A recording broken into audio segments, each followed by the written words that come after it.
മന്നത്ത് പത്മനാഭൻ 1878 ജനുവരി 2 ചങ്ങനാശ്ശേരി പെരുന്നയിൽ ജനനം. നായർ സർവീസ് സൊസൈറ്റിയുടെ ആദ്യ ജനറൽ സെക്രട്ടറി.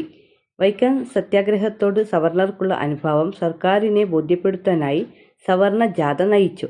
തിരുവിതാംകൂറിലെ ഉത്തരവാദ പ്രക്ഷോഭത്തിന്റെ ഭാഗമായി 1947 കായംകുളത്തിനടുത്ത് മുതുകുളത്ത് നടന്ന സ്റ്റേറ്റ് കോൺഗ്രസ് യോഗത്തിൽ നടത്തിയ പ്രസംഗം ജയിലിലെത്തിച്ചു. വിമോചന സമരകാലത്ത് അങ്കമാലിയിൽ നിന്ന് ജീവശിഖ ജാഥ നയിച്ചു. 1970 ഫെബ്രുവരി 25 അന്തരിച്ചു. എൻ്റെ ജീവിത സ്മരണകൾ ആത്മകഥ.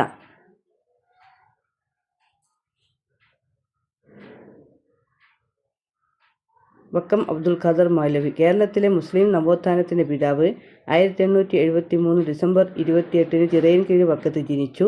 1905 സ്വദേശാഭിമാനി പത്രം ആരംഭിച്ചു. നിർഭയനും സാഹസികനുമായ പത്രാധിപർ കെ രാമകൃഷ്ണപിള്ളയ്ക്ക് ശക്തവും നിരുപാധികവുമായ പിന്തുണ നൽകിയ പത്രമുടമ.